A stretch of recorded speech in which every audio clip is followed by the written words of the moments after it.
Hello ആൾ, PK ലേണിങ്സിൻ്റെ മറ്റൊരു SCRT സീരീസിലേക്ക് സ്വാഗതം. ഞാൻ ഹരി, ഇന്ത്യൻ ജോഗ്രഫിയാണ് കൈകാര്യം ചെയ്യുന്നത്.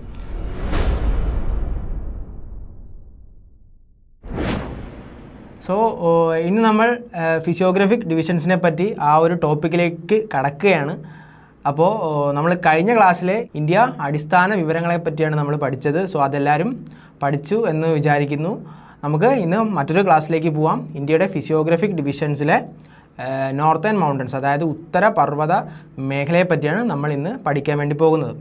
അപ്പോൾ 5 മുതൽ 12ാം ക്ലാസ് വരെയുള്ള എല്ലാ SCRT NCERT പാഠപുസ്തകങ്ങളിലെയും നോർത്തേൺ മൗണ്ടൻസിനെ പറ്റിയുള്ള, അതായത് ഉത്തര പർവ്വത മേഖലയെ പറ്റിയുള്ള എല്ലാ വിവരങ്ങളും അടങ്ങിയിട്ടുള്ള ക്ലാസ് ആയിരിക്കും നമ്മളിവിടെ എടുക്കാൻ വേണ്ടി പോകുന്നത്. അപ്പോൾ നമ്മൾ ഭൂപ്രകൃതി വിഭാഗങ്ങളെ പറ്റിയാണ് ചർച്ച ചെയ്യാൻ വേണ്ടി പോകുന്നത്. ഇന്ത്യയുടെ ഭൂപ്രകൃതി വിഭാഗങ്ങൾ അന്ന് നമ്മൾ പറഞ്ഞു. ഇന്ത്യയുടെ ഭൂപ്രകൃതി വിഭാഗങ്ങളെ പറ്റിയാണ് നമ്മൾ ചർച്ച ചെയ്യാൻ വേണ്ടി പോകുന്നത്. നമുക്കറിയാം, ഇന്ത്യയുടെ എല്ലാ പ്രദേശങ്ങളിലും അല്ലെങ്കിൽ എല്ലാ സ്ഥലങ്ങളിലും ഒരേ ഭൂപ്രകൃതി ആയിരിക്കില്ല അല്ലേ നമുക്ക് കാണാൻ വേണ്ടി സാധിക്കുന്നത്. ഫോർ എക്സാമ്പിൾ, നമുക്ക് കേരളത്തിൽ വർക്കലയിൽ പോയാൽ നമുക്ക് കടലാണ്, തീരദേശമാണ് കാണാൻ വേണ്ടി സാധിക്കുക. ജമ്മു കാശ്മീരിൽ നല്ല ഉയരമുള്ള പർവ്വതങ്ങളാണ്, മഞ്ഞുമൂടിയ പർവ്വതങ്ങളാണ് നമുക്ക് കാണാൻ വേണ്ടി സാധിക്കുക. രാജസ്ഥാനിൽ ചെന്നാൽ നമുക്ക് മരുഭൂമി ആയിരിക്കും കാണാൻ വേണ്ടി സാധിക്കുക. അങ്ങനെ വിവിധ ഭൂവിഭാഗങ്ങൾ കൂടിച്ചേർന്നതാണ് ഇന്ത്യയുടെ ഭൂപ്രകൃതി. ആ ഭൂപ്രകൃതി വിഭാഗങ്ങളാണ് നമ്മൾ നോക്കാൻ വേണ്ടി പോകുന്നത്. ഭൂപ്രകൃതി സവിശേഷതകളുടെ അടിസ്ഥാനത്തിൽ ഇന്ത്യയെ താഴെ പറയും വിധം തരംതിരിക്കാം. 5 ആയിട്ടാണ് നമ്മൾ ഇന്ത്യയുടെ ഭൂപ്രകൃതി വിഭാഗങ്ങളെ തരംതിരിക്കാൻ വേണ്ടി പോകുന്നത്. അത് ഏതൊക്കെയാണെന്ന് നോക്കാം.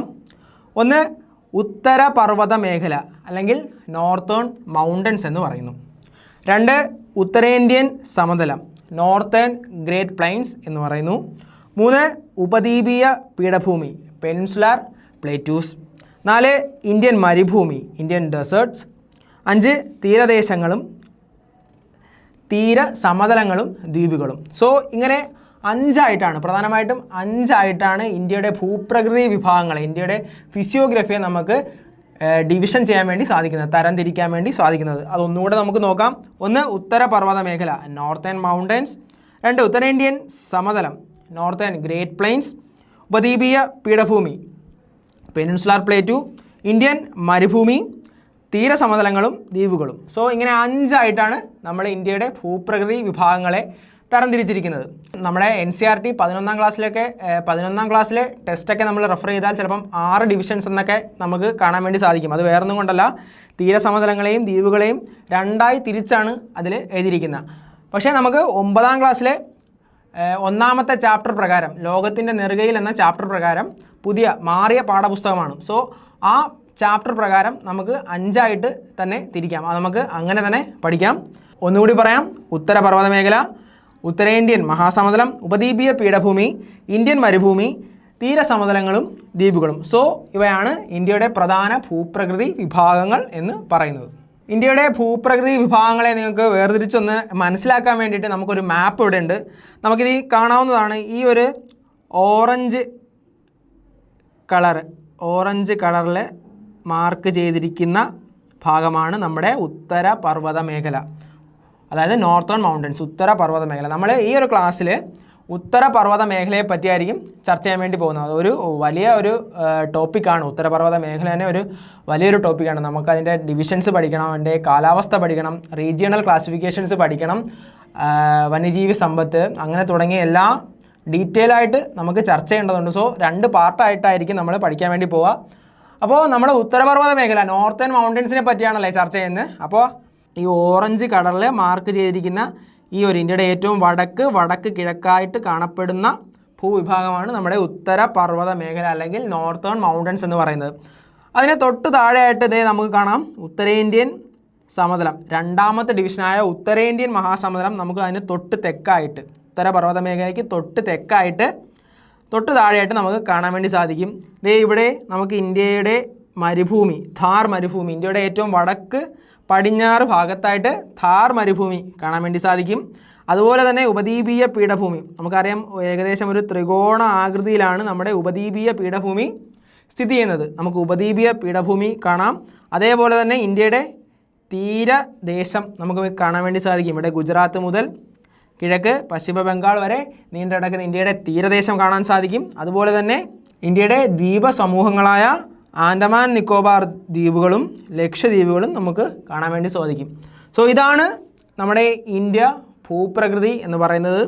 മാക്സിമം നമ്മൾ മാപ്പ് ബേസ് ചെയ്ത് ഇങ്ങനെയുള്ള കാര്യങ്ങൾ പഠിക്കാൻ വേണ്ടി ശ്രമിക്കുക. അതാകുമ്പോൾ നമുക്ക് ഇതിൻ്റെ ദിശ എവിടെയാണ്, ദിക്ക് എവിടെയാണ് സ്ഥിതി ചെയ്യുന്നത് എന്ന് നമുക്കൊരു ഏകദേശ ധാരണ ഉണ്ടായി കിട്ടിയാൽ കുറേ ക്വസ്റ്റ്യൻസ് നമുക്ക് അങ്ങനെ ക്രാക്ക് ചെയ്യാൻ വേണ്ടി സാധിക്കും. സോ നിങ്ങൾ മാപ്പ് മാക്സിമം നമുക്ക് ചെയ്യാം. മാപ്പ് ഉപയോഗപ്പെടുത്താൻ പറ്റുന്ന ടോപ്പിക്കുകളാണെങ്കിൽ അത് മാപ്പ് ഉപയോഗപ്പെടുത്തി തന്നെ പഠിക്കാൻ വേണ്ടി ശ്രമിക്കുക. അപ്പോൾ നമ്മൾ പറഞ്ഞ പോലെ നോർത്തേൺ മൗണ്ടൻസിനെ പറ്റിയാണ്, ഉത്തരപർവ്വത മേഖലയെ പറ്റിയാണ് നമ്മൾ ഈ ക്ലാസ്സിൽ ഫുള്ളായിട്ട് ചർച്ച ചെയ്യാൻ വേണ്ടി പോകുന്നത്. നിങ്ങൾക്ക് ഇവിടെ കാണാം. നമുക്ക് മാപ്പിലേക്ക് നമുക്ക് പിന്നെ വരാം. അടുത്ത സ്ലൈഡ് കഴിഞ്ഞിട്ട് നമുക്ക് മാപ്പിലേക്ക് വരാം. ഉത്തരപർവ്വത മേഖല ലോകത്തിൻ്റെ മേൽക്കൂര എന്നറിയപ്പെടുന്ന പാമീർ പർവ്വതക്കെട്ടിൽ നിന്നും ഉത്ഭവിച്ച് ഇന്ത്യയുടെ കിഴക്ക് പൂർവാചൽ വരെ വ്യാപിച്ചു കിടക്കുന്ന ഭൂവിഭാഗമാണ് ഉത്തരപർവ്വത മേഖല. അപ്പോൾ ലോകത്തിൻ്റെ മേൽക്കൂര, പാമീർ പർവ്വതക്കെട്ടിനെയാണ് നമ്മൾ ലോകത്തിൻ്റെ മേൽക്കൂര എന്ന് പറയുന്നത്. ലോകത്തിൻ്റെ മേൽക്കൂര എന്നറിയപ്പെടുന്ന പാമീർ പർവ്വതക്കെട്ടിൽ നിന്നും ഉത്ഭവിച്ച് ഇന്ത്യയുടെ കിഴക്ക് പൂർവാചൽ വരെ വ്യാപിച്ചു കിടക്കുന്ന ഭൂവിഭാഗമാണ് നമ്മുടെ ഉത്തരപർവ്വത മേഖല എന്ന് പറയുന്നത്. ഇന്ത്യൻ ഉപഭൂഖണ്ഡത്തിൻ്റെ വടക്ക് കിഴക്കൻ അതിരായി കണക്കാക്കപ്പെടുന്നു. ഇന്ത്യൻ ഉപഭൂഖണ്ഡത്തിൻ്റെ വടക്ക് കിഴക്കൻ അതിരായി കണക്കാക്കപ്പെടുന്നു. താരതമ്യേന പ്രായം കുറഞ്ഞതും ഉയരമേറിയതുമാണ് ഈ പർവ്വത നിരകൾ. താരതമ്യേന യങ്ങസ്റ്റ് ആയിട്ടുള്ള മൗണ്ടൻ റേഞ്ചസ് ആണ് നമുക്ക് ഉത്തരപർവ്വത മേഖലയിൽ കാണാൻ വേണ്ടി സാധിക്കുന്നത്. അതുകൂടാണ്ട് തന്നെ ഉയരമേറിയ പർവ്വതനിരകൾ, ലോകത്തിലെ ഏറ്റവും ഉയരമേറിയ മോസ്റ്റ് ഓഫ് ദി മൗണ്ടൻ റേഞ്ചസും സ്ഥിതി ചെയ്യുന്നത് നമ്മുടെ ഈ ഉത്തരപർവ്വത മേഖലയിലാണ് എന്ന് നിങ്ങൾ മനസ്സിലാക്കുക. അതേപോലെ തന്നെ ശിലാപാളികൾക്ക് വലനം സംഭവിച്ച് രൂപപ്പെട്ട മടക്ക് പർവ്വതങ്ങളാണ്, ഫോൾഡ് മൗണ്ടൻസ് ആണ് നമുക്ക് കൂടുതലായിട്ടും ഉത്തരപർവ്വത മേഖലയിൽ കാണാൻ വേണ്ടി സാധിക്കുന്നത്. നമുക്ക് മാപ്പിലേക്ക് തിരിച്ചു പോകാം. നമ്മൾ ആദ്യം പറഞ്ഞ ലോകത്തിൻ്റെ മേൽക്കൂര എന്നറിയപ്പെടുന്ന പാമീർ പർവ്വതക്കെട്ടിൽ നിന്നും ഉത്ഭവിച്ച് കിഴക്ക് പൂർവാചൽ വരെ വ്യാപിച്ചു കിടക്കുന്ന മേഖലയാണ് നമ്മുടെ ഉത്തരപർവ്വത മേഖല എന്ന് പറയുന്നത്. നമുക്ക് പാമീർ പർവ്വതക്കെട്ട് ഏകദേശം ഇവിടെയായിട്ട് വരുമല്ലേ, പാമീർ പർവ്വതക്കെട്ട് ഇവിടെയായിട്ട് വരും. സോ ഈ ഒരു ഭാഗത്ത് നിന്നും ഉത്ഭവിച്ച് ഇന്ത്യയുടെ കിഴക്ക് പൂർവാചൽ വരെ, നിങ്ങളിപ്പോൾ തൽക്കാലം ഈ ഡിവിഷൻസ് ഒന്നും ട്രാൻസ് ഹിമാലയം ഒന്നും ഇപ്പോൾ നോക്കണ്ട, നമുക്ക് അടുത്ത സ്ലൈഡിലേക്ക് പോകുന്തോറും നമുക്ക് ചർച്ച ചെയ്യാവുന്നതാണ്. സോ ഇത് മാത്രം നോക്കുക, ഇതിൻ്റെ ഡയറക്ഷൻ മാത്രം നോക്കുക. ഇതിൻ്റെ ഒരു കിടപ്പ് ഏത് ദിശയിലേക്കാണ്, ഇന്ത്യയുടെ ഏത് ഭാഗത്താണ് ഇത് സ്ഥിതി ചെയ്യുന്നത് എന്ന് മാത്രം നിങ്ങൾ മനസ്സിലാക്കുക. ഇന്ത്യയുടെ പാമീർ കെട്ടിൽ നിന്നും ഉത്ഭവിച്ച് ഇന്ത്യയുടെ വടക്ക് കിഴക്ക് ദിശയിൽ പൂർവാചൽ വരെ വ്യാപിച്ച് കിടക്കുന്ന ഭൂവിഭാഗമാണ് ഉത്തരപർവ്വത മേഖല. ഇന്ത്യൻ ഉപഭൂഖണ്ഡത്തിൻ്റെ വടക്ക് കിഴക്കൻ അതിരായി കണക്കാക്കപ്പെടുന്നു. അതേപോലെ താരതമ്യേന പ്രായം കുറഞ്ഞതും ഉയരമേറിയതുമാണ് ഈ പർവ്വതനിരകൾ. ശിലാപാളികൾക്ക് വലനം സംഭവിച്ച് രൂപപ്പെടുന്ന മടക്കുപർവ്വതങ്ങൾ, ഫോൾഡ് മൗണ്ടൻസ് ആണ് ഉത്തരപർവ്വത മേഖലയിൽ കൂടുതലായും കാണപ്പെടുന്നത്. പടിഞ്ഞാറ് സിന്ധു നദി മുതൽ കിഴക്ക് ബ്രഹ്മപുത്ര നദി വരെ ഏകദേശം 2400 കിലോമീറ്റർ നീളത്തിൽ ഉത്തരപർവ്വത മേഖല വ്യാപിച്ചു കിടക്കുന്നു. എന്താണ്? പടിഞ്ഞാറ് സിന്ധു നദി മുതൽ കിഴക്ക് ബ്രഹ്മപുത്ര നദി വരെ ഏകദേശം 2400 കിലോമീറ്റർ നീളത്തിൽ ഉത്തരപർവ്വത മേഖല വ്യാപിച്ചു കിടക്കുന്നു. നമുക്ക് കാണാം, ഈ ഒരു ഭാഗത്തായിട്ടാണ് സിന്ധു നദി ഒഴുകുന്നത്, ഈ ഒരു ഭാഗത്തായിട്ടാണ് ബ്രഹ്മപുത്ര നദി ഒഴുകുന്നത്. സോ ഇന്ത്യയുടെ ഏറ്റവും വടക്ക് സിന്ധു നദി മുതൽ കിഴക്ക് ബ്രഹ്മപുത്ര നദി വരെയാണ് ഉത്തരപർവ്വത മേഖല വ്യാപിച്ച് കിടക്കുന്നത്. പടിഞ്ഞാറ് സിന്ധു നദി മുതൽ കിഴക്ക് ബ്രഹ്മപുത്ര നദി വരെ ഏകദേശം 2400 കിലോമീറ്റർ നീളത്തിൽ വ്യാപിച്ച് കിടക്കുന്നു. ശരാശരി 150 മുതൽ 400 കിലോമീറ്റർ വരെ വീതി, ശരാശരി 150 മുതൽ 400 കിലോമീറ്റർ വരെ വീതി. ഉത്തരപർവ്വത മേഖലയുടെ എല്ലാ ഭാഗങ്ങളിലും അല്ലെങ്കിൽ എല്ലാ പ്രദേശത്തും ഒരേ വീതി ആയിരിക്കത്തില്ല. ഏറ്റവും കൂടുതലായ 400 കിലോമീറ്റർ ജമ്മു കാശ്മീർ ഏരിയയിലും 150 കിലോമീറ്റർ അരുണാചൽ പ്രദേശ് ആ ഒരു പ്രദേശങ്ങളിലുമാണ് ഈ ഒരു വീതി അനുഭവപ്പെടുന്നത്. ഏറ്റവും കൂടുതൽ 400 കിലോമീറ്റർ വീതി ജമ്മു കാശ്മീർ റീജിയനിലും 150 കിലോമീറ്റർ വീതി അരുണാചൽ പ്രദേശിൻ്റെ റീജിയൻസിലുമായിരിക്കും അനുഭവപ്പെടുക. അതേപോലെ തന്നെ ഉയരമേറിയ കൊടുമുടികളും ഹിമാനികളും താഴ്വരകളും കാണപ്പെടുന്നു. ഉയരമേറിയ കൊടുമുടികളും ഹിമാനികളും താഴ്വരകളും ഈ പ്രദേശത്തിൻ്റെ പ്രത്യേകതയാണ് എന്ന് മനസ്സിലാക്കുക. സോ പാഠപുസ്തകത്തിലെ ഒരു പ്രധാനപ്പെട്ട ബോക്സാണ് നമ്മൾ ഇനി നോക്കാൻ വേണ്ടി പോകുന്നത്. ഫോൾഡ് മൗണ്ടൻസ്, മടക്കു പർവ്വതങ്ങൾ എന്ത് എന്നാണ് ഇതിൽ കൊടുത്തിരിക്കുന്നത്. നമുക്ക് നോക്കാം. ഭൂവൽക്കത്തിലെ ശിലാപാളികൾ സമ്മർദ്ദ ബലത്താൽ മടങ്ങി മടക്കു പർവ്വതങ്ങൾ രൂപപ്പെടാറുണ്ട്. നമുക്കറിയാം ഭൂമിയിൽ ഒരുപാട് ശിലാപാളികൾ ഉണ്ട്, അതായത് ലിത്തോസ്ഫിയറിക് പ്ലേറ്റ്സ് ഉണ്ട് എന്ന് നമുക്കറിയാം. സോ രണ്ട് ശിലാപാളികൾ സമ്മർദ്ദ ബലത്താൽ, അതായത് കൂട്ടിയിടിക്കുന്ന വഴി ഉണ്ടാകുന്ന സമ്മർദ്ദ ബലത്താൽ മടങ്ങി ഉണ്ടാകുന്ന ഭൂരൂപങ്ങളാണ് മടക്കു പർവ്വതങ്ങൾ എന്നാണ് ഇവിടെ പറയുന്നത്. ഓക്കെ, വലനം ഫോൾഡിംഗ് എന്ന ഈ ഒരു പ്രക്രിയ, രണ്ട് പ്ലേറ്റുകൾ തമ്മിൽ കൂട്ടിയിടിക്കുകയും സമ്മർദ്ദ ബലത്താൽ മടക്കു പർവ്വതങ്ങൾ ഉണ്ടാവുകയും ചെയ്യുന്ന പ്രക്രിയയാണ് വലനം ഫോൾഡിംഗ് എന്ന് പറയുന്നത്. ഇങ്ങനെ ഉണ്ടാകുന്ന പർവ്വതങ്ങളെയാണ് നമ്മൾ മടക്കു പർവ്വതങ്ങൾ അല്ലെങ്കിൽ ഫോൾഡ് മൗണ്ടൻസ് എന്ന് പറയുന്നത്. നമ്മുടെ ഹിമാലയം, ആൽപ്സ് തുടങ്ങിയ പർവ്വതനിരകൾ ഇത്തരത്തിൽ രൂപപ്പെട്ടവയാണ്. അപ്പോൾ നമ്മൾ അടുത്തൊരു മേജർ ക്ലാസിഫിക്കേഷനിലേക്ക് പോവുകയാണ്. ഭൂപ്രകൃതി സവിശേഷതകളുടെ അടിസ്ഥാനത്തിൽ ഉത്തരപർവ്വത മേഖലയെ മൂന്നായി തിരിക്കാം. നമ്മൾ വീണ്ടും ഉത്തരപർവ്വത മേഖലയെ പറ്റിയാണ് പഠിക്കുന്നത്. ഉത്തരപർവ്വത മേഖലയെ ഭൂപ്രകൃതി സവിശേഷതകളുടെ അടിസ്ഥാനത്തിൽ, ഫിസിയോഗ്രഫിക് ഫീച്ചേഴ്സിൻ്റെ അടിസ്ഥാനത്തിൽ നമുക്ക് വീണ്ടും മൂന്നായിട്ട് തിരിക്കാം. അത് ഏതൊക്കെയെന്ന് വെച്ചാൽ 1 ട്രാൻസ് ഹിമാലയം, 2 ഹിമാലയം, 3 കിഴക്കൻ കുന്നുകൾ. സോ ഉത്തരപർവ്വത മേഖലയെ അവയുടെ ഭൂപ്രകൃതി സവിശേഷതയുടെ അടിസ്ഥാനത്തിൽ നമ്മൾ വീണ്ടും മൂന്നായിട്ട് തിരിച്ചിരിക്കുകയാണ്. അതിലൊന്ന് ട്രാൻസ് ഹിമാലയം, 2 ഹിമാലയം, 3 കിഴക്കൻ കുന്നുകൾ. ആ 3 ഭൂവിഭാഗങ്ങളെ വീണ്ടും നമ്മൾ തരംതിരിച്ചിട്ടുണ്ട്. എക്സാമ്പിൾ ട്രാൻസ് ഹിമാലയത്തിന് നമ്മൾ വീണ്ടും കാരക്കോറം, ലഡാക്ക്, സസ്കർ എന്നീ 3 മലനിരകൾ, പർവ്വത നിരകൾ ചേർന്നതാണ് ട്രാൻസ് ഹിമാലയം എന്ന് മനസ്സിലാക്കുക. അതേപോലെ ഹിമാദ്രി, ഹിമാചൽ, സിവാലിക് ഈ 3 പർവ്വത നിരകൾ ചേർന്നതാണ് ഹിമാലയം എന്ന് മനസ്സിലാക്കുക. അതുകൂടാതെ ഇന്ത്യയുടെ ഏറ്റവും വടക്ക് കിഴക്കൻ സംസ്ഥാനങ്ങൾ, ഇന്ത്യയുടെ ഏറ്റവും വടക്ക് കിഴക്കൻ അതിരിൽ സ്ഥിതി ചെയ്യുന്ന പട്കായിബൂം, നാഗാ കുന്നുകൾ, ഖാസി, ഗാരോ, ജയന്തിയ കുന്നുകൾ, മീസോ കുന്നുകൾ ഇവയെല്ലാം ചേർന്നതിനെ നമ്മൾ കിഴക്കൻ കുന്നുകൾ അഥവാ പൂർവാചൽ എന്ന് പറയുന്നു. അപ്പോൾ നമുക്ക് ഒന്നുകൂടി ഒന്ന് നോക്കാം. ഉത്തര പർവ്വത മേഖലയെ ഭൂപ്രകൃതി സവിശേഷതകളുടെ അടിസ്ഥാനത്തിൽ നമ്മൾ വീണ്ടും തരംതിരിച്ചു അല്ലേ. 1 ട്രാൻസ് ഹിമാലയം. ആ ട്രാൻസ് ഹിമാലയം, കാരക്കോറം, ലഡാക്ക്, സസ്കർ എന്നീ 3 മലനിരകൾ കൂടിച്ചേർന്നാണ് നമ്മൾ ട്രാൻസ് ഹിമാലയം എന്ന് പറയുന്നത്. അതേപോലെ ഹിമാദ്രി, ഹിമാചൽ, സിവാലിക് എന്നീ 3 പർവ്വത നിരകൾ കൂടിച്ചേർന്നതാണ് ഹിമാലയം എന്ന് നമ്മൾ പറയുന്നത്. അതേപോലെ തന്നെ ഇന്ത്യയുടെ ഏറ്റവും കിഴക്കായി സ്ഥിതി ചെയ്യുന്ന പട്കായിബൂം, നാഗാ കുന്നുകൾ, ഗാരോ, ഖാസി, ജയന്തിയ കുന്നുകൾ, മീസോ കുന്നുകൾ ഇവയെല്ലാം ചേർന്നാണ് കിഴക്കൻ കുന്നുകൾ അഥവാ പൂർവാചൽ എന്ന് നമ്മൾ പറയുന്നത്. സോ ഈ 3 പ്രധാന ഡിവിഷൻസുകൾ കൂടിച്ചേർന്ന ഭൂവിഭാഗത്തെയാണ് നമ്മൾ ഉത്തരപർവ്വത മേഖല എന്ന് പറയുന്നത്. സോ നമ്മൾ ഉത്തരപർവ്വത മേഖലയെ വീണ്ടും ഭൂപ്രകൃതി സവിശേഷതകളുടെ അടിസ്ഥാനത്തിൽ തരംതിരിച്ചതാണ് നമ്മൾ നേരത്തെ കണ്ടത്. അപ്പോൾ നമ്മളതൊരു മാപ്പിലൂടെ നമുക്ക് കാണാം. നമുക്കറിയാം ട്രാൻസ് ഹിമാലയം, കിഴക്കൻ കുന്നുകൾ, ട്രാൻസ് ഹിമാലയം, കിഴക്കൻ കുന്നുകൾ ഇങ്ങനെ 3 ആയിട്ടാണ് നമ്മൾ ഉത്തര പർവ്വത മേഖലയെ തരംതിരിക്കുന്നത്. നമുക്കിവിടെ കാണാം, ഈ റെഡ് കളറിൽ മാർക്ക് ചെയ്തിരിക്കുന്നതാണ് നമ്മുടെ ട്രാൻസ് ഹിമാലയം റെഡ് കളറിൽ മാർക്ക് ചെയ്തിരിക്കുന്നതായിട്ട് നിങ്ങൾക്ക് ഇവിടെ കാണാം. നമ്മൾ പഠിച്ചു കാരക്കോറം, ലഡാക്ക്, സസ്കർ എന്നീ 3 പർവ്വത നിരകൾ ചേർന്നാണ് ട്രാൻസ് ഹിമാലയം എന്ന് നമ്മൾ പറയുന്നത്. ആ 3 പർവ്വത നിരകളാണ് നിങ്ങൾക്ക് ഇവിടെ കാണാൻ വേണ്ടി സാധിക്കുക. കാരക്കോറം, ലഡാക്ക്, സസ്കർ. അപ്പോൾ നമ്മൾ ട്രാൻസ് ഹിമാലയത്തെ കണ്ടു. നെക്സ്റ്റ് ഹിമാലയമാണ്.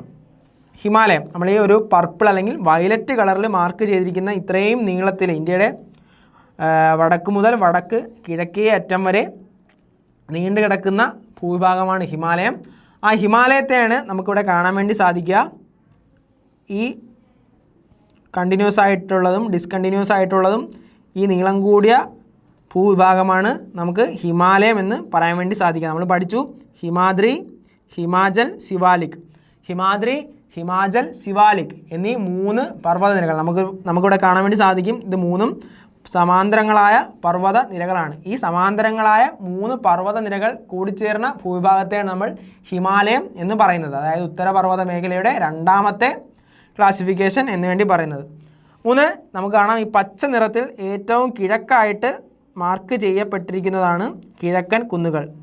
നമുക്കിവിടെ കാണാം പട്കായിബൂം, നാഗാ കുന്നുകൾ, മീസോ കുന്നുകൾ, ഗാരോ, ഖാസി, ജയന്തിയ ഇത്രയും കുന്നുകൾ ചേർന്നതാണ് കിഴക്കൻ കുന്നുകൾ അല്ലെങ്കിൽ പൂർവാചൽ എന്ന് നമ്മൾ പറയുന്നത്. സോ നമുക്ക് ഏറ്റവും വടക്കായിട്ട് ട്രാൻസ് ഹിമാലയം കണ്ടു, ട്രാൻസ് ഹിമാലയത്തിന് തെക്കായിട്ട് ഹിമാലയം കണ്ടു, ഇന്ത്യയുടെ ഏറ്റവും കിഴക്ക് വശത്തായിട്ട് കിഴക്കൻ കുന്നുകൾ അല്ലെങ്കിൽ പൂർവാചലം നമ്മൾ കണ്ടു.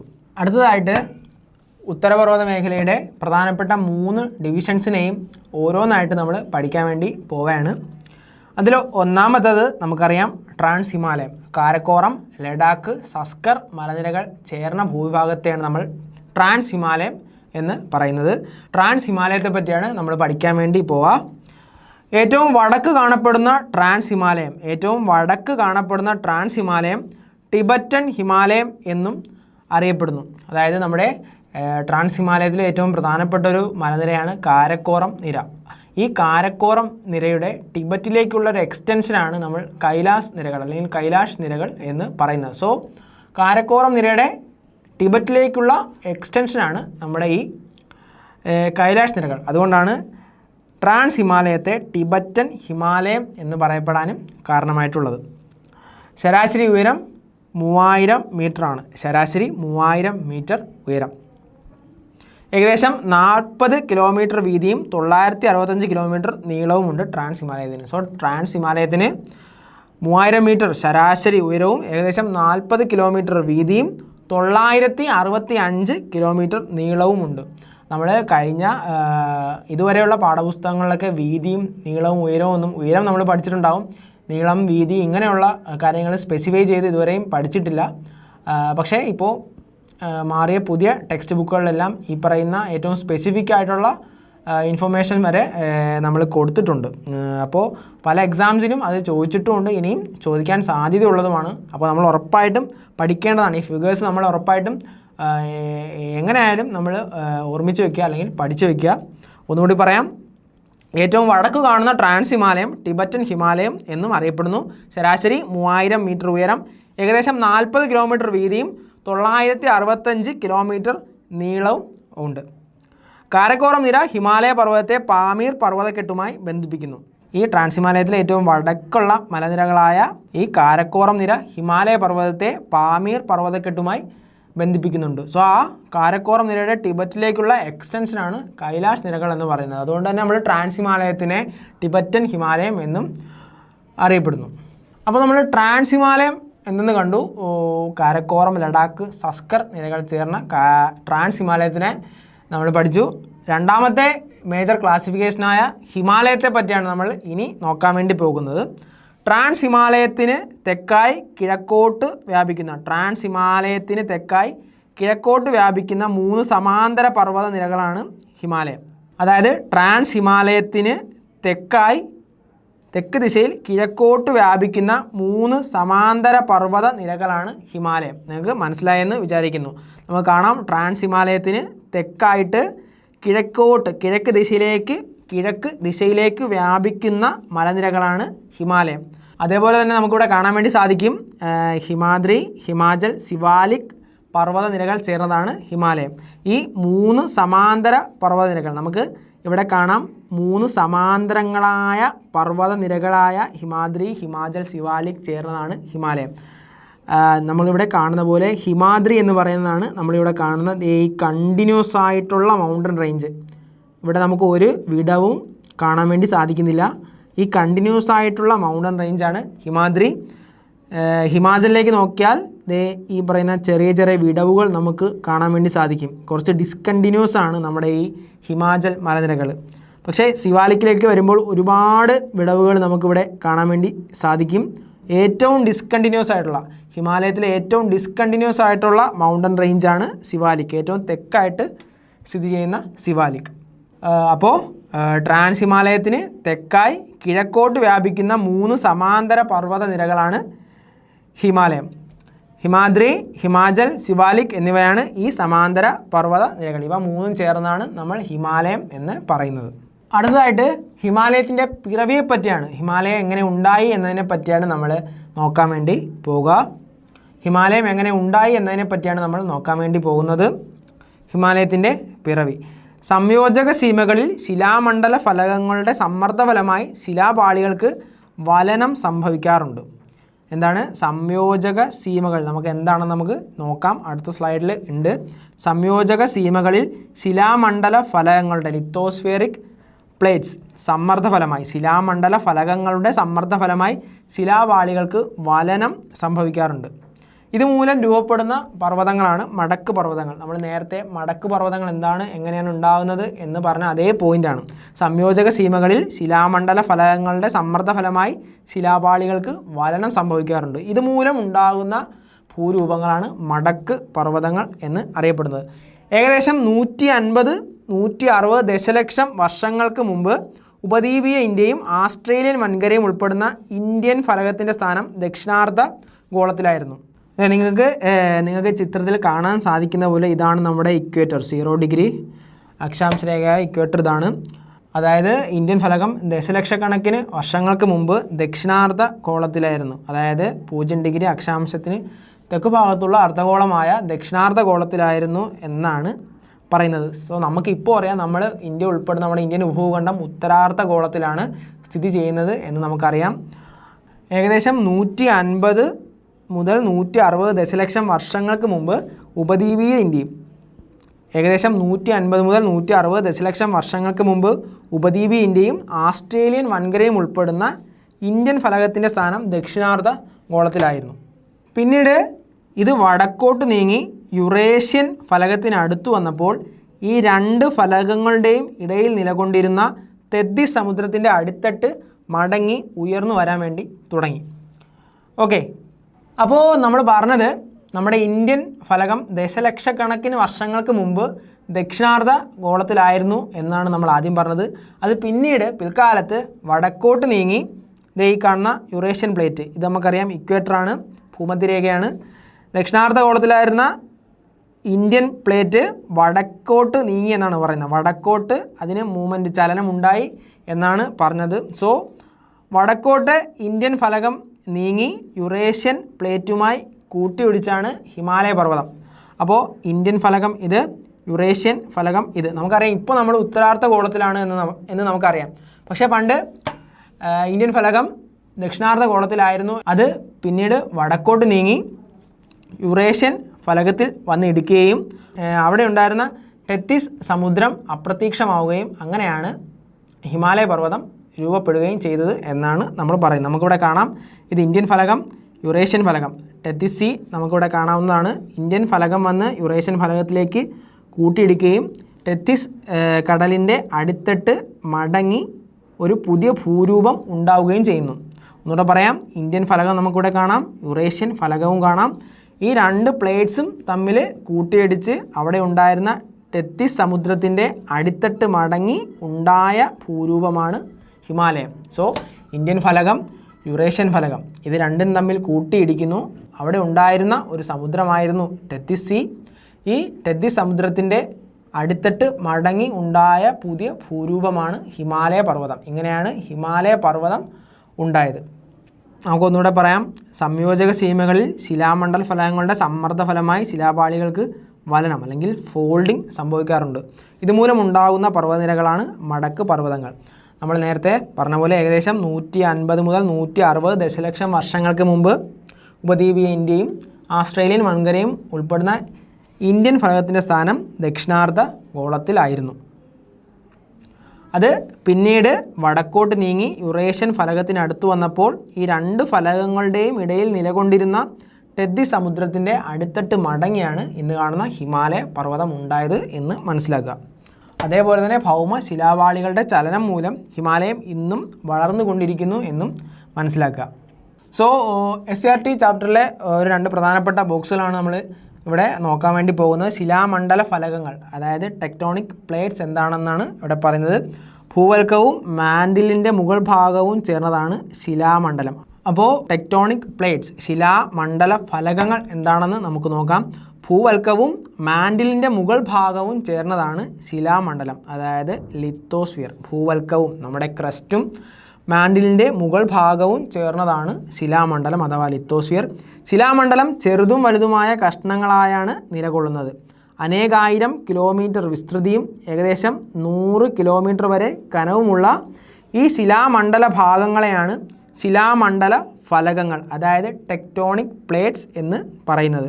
ഇവ വൻകര ഭാഗം ഉൾക്കൊള്ളുന്നതോ കടൽത്തറ ഭാഗം ഉൾക്കൊള്ളുന്നതോ ഇവ രണ്ടും ഉൾക്കൊള്ളുന്നതോ ആകാം. സോ ശിലാമണ്ഡല ഫലകങ്ങളെ പറ്റിയാണ് നമ്മൾ പറഞ്ഞത്, ടെക്ടോണിക് പ്ലേറ്റ്സ്. ഭൂവൽക്കവും മാൻഡിലിൻ്റെ മുകൾ ഭാഗവും ചേർന്നതാണ് ലിത്തോസ്ഫിയർ അഥവാ ശിലാമണ്ഡലം. ശിലാമണ്ഡലം ചെറുതും വലുതുമായ കഷ്ണങ്ങളായാണ് നിലകൊള്ളുന്നത്. അനേകായിരം കിലോമീറ്റർ വിസ്തൃതിയും ഏകദേശം 100 കിലോമീറ്റർ വരെ കനവുമുള്ള ഈ ശിലാമണ്ഡല ഭാഗങ്ങളെയാണ് ശിലാമണ്ഡല ഫലകങ്ങൾ അഥവാ ടെക്ടോണിക് പ്ലേറ്റ്സ് എന്ന് നമ്മൾ പറയുന്നത്. ഇവ വൻകര ഭാഗം ഉൾക്കൊള്ളുന്നതോ കടൽത്തറ ഭാഗം ഉൾക്കൊള്ളുന്നതോ അല്ലെങ്കിൽ ഇവ രണ്ടും ഉൾക്കൊള്ളുന്നതോ ആയിരിക്കും. സോ നിങ്ങൾക്ക് മനസ്സിലായി എന്ന് വിചാരിക്കുന്നു. അപ്പോൾ SCERT ചാപ്റ്ററിലെ മറ്റൊരു കട്ടിങ്സ് നമുക്കിവിടെ കാണാം. വൻകരയും സമുദ്രഭാഗവും ചേർന്ന ശിലാപാളികളാണ് ടെക്ടോണിക് ഫലകങ്ങൾ. നമ്മൾ കുറച്ച് മുന്നേ പറഞ്ഞ പോലെ ശിലാമണ്ഡലത്തിന് താഴെ ഉയർന്ന താപത്താൽ ശിലകൾ ഉരുകി അർദ്ധദ്രവാവസ്ഥയിൽ നിലകൊള്ളുന്ന ഭാഗമാണ് അസ്തനോസ്ഫിയർ. അതായത് നമ്മുടെ മാഗ്മ കാണപ്പെടുന്ന ഭൂമിയുടെ ആന്തരിക ഭാഗത്തിൽ ഇൻറ്റീരിയർ പാർട്ടിൽ, ഭൂമിയുടെ ഇൻറ്റീരിയർ പാർട്ടിൽ മാഗ്മ കാണപ്പെടുന്ന ലെയറിനെയാണ് അസ്തനോസ്ഫിയർ. അതിനെയാണ് അർദ്ധദ്രവാവസ്ഥയിൽ നിലകൊള്ളുന്ന ഭാഗമാണ് അസ്തനോസ്ഫിയർ.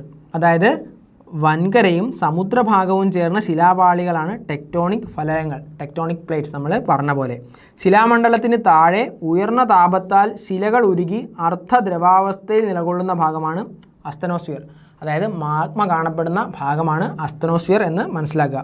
അസ്തനോസ്ഫിയറിന് മുകളിലൂടെ ടെക്ടോണിക് ഫലകങ്ങൾ സാവധാനം ചലിച്ചുകൊണ്ടിരിക്കുന്നു. ഈ പ്ലേറ്റ് മൂവ്മെൻറ്റ്സ് വഴിയാണ് ഇപ്പോഴും ഹിമാലയം വളർന്നുകൊണ്ടിരിക്കുന്നത്. അതായത് അങ്ങനെയല്ല, ഈ ടെക്ടോണിക് ഫലകങ്ങളുടെ ചലനം, ഭൗമശിലാപാളികളുടെ ചലനമാണ് ഹിമാലയത്തിൻ്റെ ഇന്നുമുള്ള വളർച്ചയ്ക്ക് കാരണം എന്നാണ് കരുതപ്പെടുന്നത്. അതേപോലെ തന്നെ ഫലകങ്ങളുടെ ചലനം മൂലം, ഫലക അതിരുകളിൽ പർവ്വത രൂപീകരണം പോലെയുള്ള ഭൗമ പ്രവർത്തനങ്ങൾ സജീവമാണ്. അതായത് ഫലക ചലനം മൂലം ഫലക അതിരുകളിൽ പർവ്വത രൂപീകരണം പോലുള്ള ഭൗമ പ്രവർത്തനങ്ങൾ സജീവമാണ്. അതായത് 3 തരം ഫലക അതിരുകളാണ് ഉള്ളത്: സംയോജക സീമ, വിയോജക സീമ, ഛേദക സീമ. അതായത് പ്രധാനമായും 3 ഫലക അതിരുകളാണ് ഉള്ളത്. ഏതൊക്കെ നോക്കാം. സംയോജക സീമ അതായത് കൺവേർജൻറ്റ് മാർജിൻ, വിയോജക സീമ ഡൈവേർജൻറ്റ് മാർജിൻ, ഛേദക സീമ അതായത് ട്രാൻസ്ഫോം മാർജിൻ, ഛേദക സീമ അതായത് ട്രാൻസ്ഫോം മാർജിൻ. നമുക്കിവിടെ കാണാം, ഫലകങ്ങൾ തമ്മിൽ അടുക്കുന്ന അതിരുകളാണ് സംയോജക സീമ അല്ലെങ്കിൽ കൺവേർജൻറ്റ് മാർജിൻ എന്ന് പറയുന്നത്. അതേപോലെ തന്നെ ഫലകങ്ങൾ തമ്മിൽ അകലുന്ന അതിരുകളെ വിയോജക സീമ അല്ലെങ്കിൽ ഡൈവേർജൻറ്റ് മാർജിൻ എന്ന് നമ്മൾ പറയുന്നു. ഫലകങ്ങൾ തമ്മിൽ തിരശ്ചീനമായി ഉരസി മാറുന്ന അതിരുകളെ ഛേദക സീമ അല്ലെങ്കിൽ ട്രാൻസ്ഫോം മാർജിൻ എന്നും നമ്മൾ പറയുന്നു. സോ ഇത്തരം 3 ഫലക അതിരുകളാണ് ഫലകങ്ങളുടെ ചലനം മൂലം ഉണ്ടാകുന്നത്. സോ പ്രധാനമായും ഇത്തരത്തിലുള്ള 3 പ്രധാന ഫലക അതിരുകളാണ് നമുക്ക് കാണാൻ വേണ്ടി സാധിക്കുക: സംയോജക സീമ, വിയോജക സീമ, ഛേദക സീമ അല്ലെങ്കിൽ convergent margin, divergent margin, transform margin. അടുത്തതായിട്ട് ഹിമാലയത്തിൻ്റെ 3 സമാന്തരങ്ങളായ പർവ്വത നിരകളെ പറ്റിയാണ് നമ്മൾ പഠിക്കാൻ വേണ്ടി പോകുന്നത്. നമ്മൾ നേരത്തെ പറഞ്ഞ പോലെ ഹിമാദ്രി, ഹിമാചൽ, സിവാലിക് എന്നീ 3 സമാന്തരങ്ങളായ പർവ്വത നിരകൾ ചേർന്നതാണ് ഹിമാലയം എന്ന് പറയുന്നത്. അപ്പോൾ നമ്മൾ ഹിമാദ്രിയെ പറ്റി, അതിലെ ഏറ്റവും വടക്ക് സ്ഥിതി ചെയ്യുന്ന ഹിമാദ്രിയെ പറ്റിയാണ് നോക്കാൻ വേണ്ടി പോകുന്നത്. ഗ്രേറ്റർ ഹിമാലയം, ഇന്നർ ഹിമാലയം എന്നീ പേരുകൾ അറിയപ്പെടുന്നതാണ് ഹിമാദ്രി. എന്താണ്? ഗ്രേറ്റർ ഹിമാലയം, ഇന്നർ ഹിമാലയം എന്നിങ്ങനെ അറിയപ്പെടുന്നു. സമുദ്രനിരപ്പിൽ നിന്നും ഏകദേശം 6100 മീറ്ററിന് മുകളിൽ ഉയരമുള്ള പർവ്വതനിര. ഹിമാദ്രി സമുദ്രനിരപ്പിൽ നിന്നും ഏകദേശം 6100 മീറ്ററിന് ഉയരമുള്ള പർവ്വതനിരയാണ്. നമുക്കറിയാം, ലോകത്തിലെ ഏറ്റവും ഉയരമേറിയ പർവ്വതനിരകളായ മൗണ്ട് എവറസ്റ്റ്, കാഞ്ചൻജംഗ തുടങ്ങിയ 8000 മീറ്ററിൽ കൂടുതൽ ഉയരമുള്ള പർവ്വതനിരകൾ കൂടുതലായും സ്ഥിതി ചെയ്യുന്നത് നമ്മുടെ ഹിമാദ്രി റീജിയൻസിലാണ് എന്ന് മനസ്സിലാക്കുക. ഏകദേശം 25 കിലോമീറ്ററാണ് ഇതിൻ്റെ വീതി. ഏകദേശ വീതി 25 കിലോമീറ്റർ. മഞ്ഞു മൂടപ്പെട്ട പർവ്വതനിരകൾ, മഞ്ഞു മൂടപ്പെട്ട മൗണ്ടൻ റേഞ്ചസ്, കണ്ടിന്യൂസ് ആയിട്ടുള്ളൊരു മൗണ്ടൻ റേഞ്ചസ് ആയിട്ടാണ് ഹിമാദ്രി സ്ഥിതി ചെയ്യുന്നത് എന്ന് മനസ്സിലാക്കുക. ലോകത്തിലെ ഉയരമേറിയ, നമ്മൾ നേരത്തെ പറഞ്ഞ പോലെ ലോകത്തിലെ ഉയരമേറിയ മിക്ക കൊടുമുടികളും കാണപ്പെടുന്നത് ഈ നിരയിലാണ്. അതായത് മൗണ്ട് എവറസ്റ്റ്, അന്നപൂർണ, കാഞ്ചൻജംഗ തുടങ്ങിയ പർവ്വതനിരകൾ എല്ലാം കാണപ്പെടുന്നത് ഹിമാദ്രിയിലാണ്. പക്ഷേ മൗണ്ട് കേട്ടു ഒരിക്കലും ഹിമാദ്രി റീജിയനിലല്ല എന്ന് മനസ്സിലാക്കുക. നമ്മൾ ആദ്യം പഠിച്ച ട്രാൻസ് ഹിമാലയത്തിലെ കാരക്കോറം നിരയിലാണ് മൗണ്ട് കേട്ടു സ്ഥിതി ചെയ്യുന്നത് എന്ന് മനസ്സിലാക്കുക. ഒരിക്കലും ഹിമാദ്രിയിലല്ല മൗണ്ട് കേട്ടു സ്ഥിതി ചെയ്യുന്നത്. അടുത്തത് രണ്ടാമത്തെ പർവ്വതനിരയായ ഹിമാചലാണ്. സിവാലിക്കിന് വടക്കായി സ്ഥിതി ചെയ്യുന്നു. അതായത് ഇത് നമുക്കറിയാം, ഇത് ഹിമാദ്രി, ഹിമാചൽ, സിവാലിക്കിന് വടക്കായി സ്ഥിതി ചെയ്യുന്നു. അതായത് നമ്മുടെ ഹിമാദ്രി, തൊട്ട് മുന്നേ പഠിച്ച ഹിമാദ്രി പർവ്വതനിരയ്ക്ക് തെക്ക് ഭാഗത്തായി സ്ഥിതി ചെയ്യുന്നത്. ഹിമാദ്രിക്ക് തെക്കും സിവാലിക്കിന് വടക്കായിട്ടും സ്ഥിതി ചെയ്യുന്ന പർവ്വതനിരയാണ് ഹിമാചൽ. സമുദ്രനിരപ്പിൽ നിന്നും 3500 മുതൽ 4500 മീറ്റർ വരെ ശരാശരി ഉയരമുള്ള പർവ്വതനിര. 3500 മുതൽ 4500 മീറ്റർ വരെയാണ് ശരാശരി ഉയരം. ലെസർ ഹിമാലയം എന്നും അറിയപ്പെടുന്നു. എന്താണ് ലെസർ ഹിമാലയം എന്നും ഹിമാചൽ മലനിരകൾ അറിയപ്പെടുന്നു.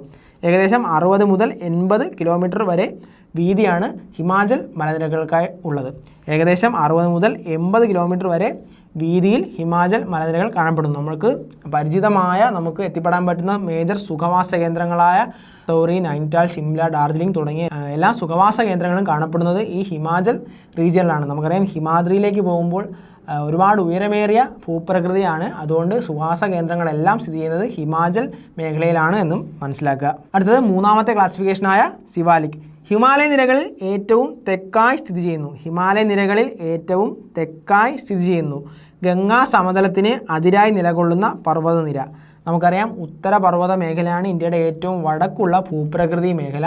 അത് കഴിഞ്ഞ് ഉത്തരപർവ്വത മേഖലയ്ക്ക് തൊട്ട് തെക്കായി ഉത്തരേന്ത്യൻ മഹാസമതലം കാണപ്പെടുന്നു. സോ ഉത്തരേന്ത്യൻ മഹാസമതലത്തിൻ്റെ അതിരായി ഉത്തരപർവ്വത മേഖലയുടെ സിവാലിക് പർവ്വതനിരകളാണ് സ്ഥിതി ചെയ്യുന്നത്. ആ ഒരു പോയിന്റാണ് നമ്മളിവിടെ പറഞ്ഞത്.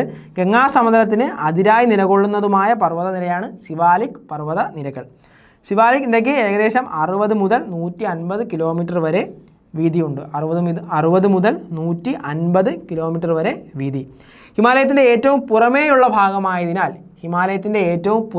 ഭാഗമായതിനാൽ ഔട്ടർ ഹിമാലയ എന്നും സിവാലിക് മലനിരകൾ അറിയപ്പെടുന്നു. ഹിമാലയത്തിന് ഏറ്റവും തെക്ക് ഭാഗത്തുള്ള പുറമേയുള്ള ഭാഗമായതിനാൽ സിവാലിക് പർവ്വതനിരകൾ ഔട്ടർ ഹിമാലയം എന്നും അറിയപ്പെടുന്നു. നമുക്കിവിടെ കാണാം, ഈ കാണുന്ന കണ്ടിന്യൂസ് ആയിട്ടുള്ള മൗണ്ടൻ റേഞ്ചസ് ആണ് ഹിമാദ്രി. അതിന് തൊട്ട് തെക്കായിട്ട് കുറച്ച് ഡിസ്കണ്ടിന്യൂസ് ആയിട്ടുള്ള സമാന്തര പർവ്വതനിരയാണ് ഹിമാചൽ. ഏറ്റവും തെക്ക് ഹിമാലയത്തിന് ഏറ്റവും തെക്കായിട്ട് ഏറ്റവും ഡിസ്കണ്ടിന്യൂസ് ആയിട്ട് കാണപ്പെടുന്ന പർവ്വതനിര, അതായത് ഗംഗാ സമതലം, ഉത്തരേന്ത്യൻ മഹാസമതലം ഇവിടെ ആയിട്ട് വരും. ആ ഉത്തരേന്ത്യൻ മഹാസമതലത്തിന് അതിരായി കാണപ്പെടുന്ന ഹിമാലയത്തിലെ പർവ്വതനിരയാണ് സിവാലിക് പർവ്വതനിരകൾ എന്നും നമ്മൾ മനസ്സിലാക്കുക. അടുത്തതായി ഹിമാലയത്തിൻ്റെ പ്രാദേശിക വിഭാഗങ്ങളെ പറ്റിയാണ് നമ്മൾ ചർച്ച ചെയ്യാൻ വേണ്ടി പോകുന്നത്. സോ ഹിമാലയത്തിൻ്റെ പ്രാദേശിക വിഭാഗങ്ങൾ. ഹിമാലയത്തിൽ നിന്നും ഉത്ഭവിക്കുന്ന നദികൾ പർവ്വതനിരകൾക്ക് കുറുകെ ആഴമേറിയ താഴ്വരകൾ നിർമ്മിച്ചുകൊണ്ടൊഴുകുന്നു. അവയെ ഗിരികന്ധങ്ങൾ, ഗോർജസ് എന്നാണ് പറയുന്നത്. അതായത് ഹിമാലയത്തിൽ നിന്നും ഉത്ഭവിക്കുന്ന നദികൾ പർവ്വതങ്ങൾക്ക് കുറുകെ ആഴമേറിയ താഴ്വരകൾ, അതായത് ഗിരികന്ധങ്ങൾ, ഗോർജസ് നിർമ്മിച്ചുകൊണ്ടൊഴുകുന്നു. പർവ്വതനിരകൾക്ക് കുറുകെ ഒഴുകുന്ന നദികളെ അടിസ്ഥാനപ്പെടുത്തിയാണ് ഹിമാലയത്തെ പ്രാദേശിക വിഭാഗങ്ങളായി വേർതിരിക്കുന്നത്. അതായത് ഈ പർവ്വതനിരകൾക്ക് കുറുകെ ഒഴുകുന്ന നദികളെ അടിസ്ഥാനപ്പെടുത്തിയാണ് ഹിമാലയത്തെ പ്രാദേശിക വിഭാഗങ്ങളായി തരംതിരിക്കുന്നത്. ഓക്കെ, സോ നമ്മളിപ്പോൾ പറഞ്ഞ ഗിരികന്ധരങ്ങൾ, അതായത് ഗോർജസിനെ പറ്റിയുള്ളൊരു ബോക്സാണ് നമുക്കിവിടെ കാണുന്നത്. ആഴമേറിയതും ചെങ്കുത്തായ വശങ്ങളോട് കൂടിയതുമായ താഴ്വരകളാണ് ഗിരികന്ധരങ്ങൾ അഥവാ ഗോർജസ്. ആഴമേറിയതും ചെങ്കുത്തായ വശങ്ങളോട് കൂടിയതുമായ താഴ്വരകളാണ് ഗിരികന്ധരങ്ങൾ അഥവാ ഗോർജസ്. അതായത് ചെങ്കുത്തായ താഴ്വരകൾ, ഇതേ ഈ ഭാഗത്തൂടെ നദി ഒഴുകുന്നു. ചെങ്കുത്തായ താഴ്വരകളോട് കൂടിയ ഭൂരൂപങ്ങളാണ് ഗിരികന്ധരങ്ങൾ അല്ലെങ്കിൽ താഴ്വരകളാണ് ഗോർജസ്.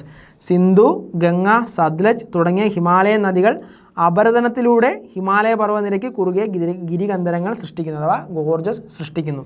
സിന്ധു, ഗംഗ, സത്ലജ് തുടങ്ങിയ നദികൾ അപരദനം, ഇറോഷനിലൂടെ ഹിമാലയ പർവ്വതനിരയ്ക്ക് കുറുകെ ഗിരികന്ധരങ്ങൾ സൃഷ്ടിക്കുന്നു. സോ പ്രധാനമായിട്ടും ഹിമാലയൻ നദികളാണ് ഈ പറയുന്ന ഗോർജസ് ഉണ്ടാക്കിക്കൊണ്ട് ഒഴുകുന്നതെന്ന് മനസ്സിലാക്കുക. അതായത് ഹിമാലയൻ നദികളുടെ അപരദന പ്രക്രിയയുടെ ഫലമായിട്ടുണ്ടാകുന്ന ഭൂരൂപങ്ങളാണ് ഗിരികന്ധരങ്ങൾ അഥവാ ഗോർജസ് എന്ന് മനസ്സിലാക്കുക.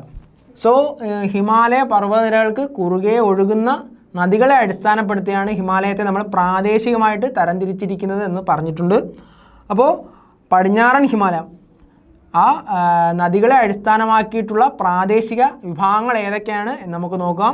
അപ്പോൾ നദികളെ അടിസ്ഥാനമാക്കിയുള്ള പ്രാദേശിക വിഭാഗങ്ങൾ ഏതൊക്കെയാണ് നമുക്ക് നോക്കാം. 1 പടിഞ്ഞാറൻ ഹിമാലയം, 2 മധ്യ ഹിമാലയം, 3 കിഴക്കൻ ഹിമാലയം. നമുക്കറിയാം ഹിമാലയൻ നദികളെ അടിസ്ഥാനപ്പെടുത്തിയിട്ടാണ് ഈ പ്രാദേശിക വിഭാഗങ്ങളെ നമ്മൾ തിരിച്ചിരിക്കുന്നത്.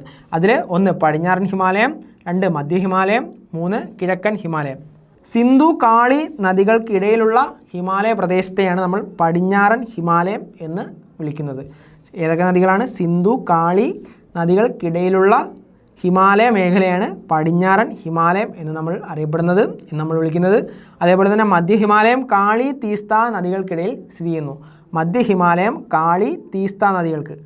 പടിഞ്ഞാറൻ ഹിമാലയം സിന്ധു കാളി നദികൾക്കിടയിൽ സ്ഥിതി ചെയ്യുന്നു.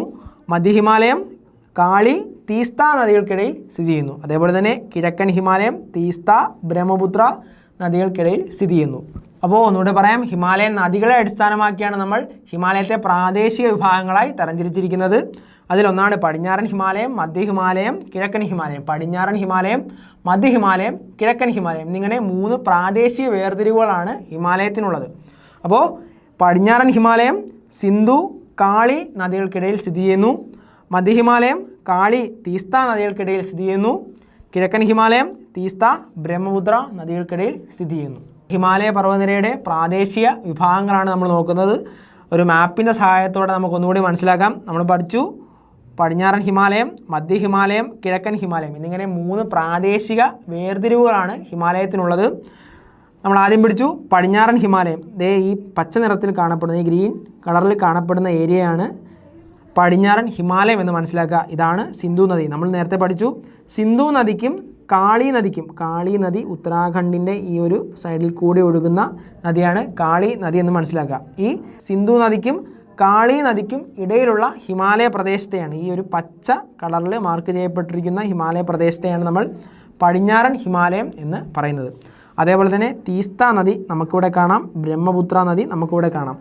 അടുത്തത് മധ്യ ഹിമാലയം കാളി നദിക്കും തീസ്ത നദിക്കും ഇടയിൽ സ്ഥിതി ചെയ്യുന്നു നമ്മൾ പഠിച്ചു. ഈ മഞ്ഞ നിറത്തിൽ കാണപ്പെടുന്ന ഹിമാലയ പർവ്വത മേഖലയാണ് മധ്യ ഹിമാലയം എന്ന് പറയുന്നത്. കാളി നദിക്കും തീസ്ത നദിക്കും ഇടയിൽ കാണപ്പെടുന്ന ഹിമാലയ മേഖലയാണ് മധ്യ ഹിമാലയം. അതേപോലെ തന്നെ ഈ ഗ്രേ നിറത്തിൽ തീസ്ത നദിക്കും ബ്രഹ്മപുത്ര നദിക്കും ഇടയിൽ കാണപ്പെടുന്ന ഈ ഹിമാലയൻ മേഖലയാണ് നമ്മൾ കിഴക്കൻ ഹിമാലയം. ഈ ഗ്രേ കളറിൽ കാണുന്ന ഈ ഒരു റീജിയനാണ് നമ്മുടെ കിഴക്കൻ ഹിമാലയം എന്നും അറിയപ്പെടുന്നത്.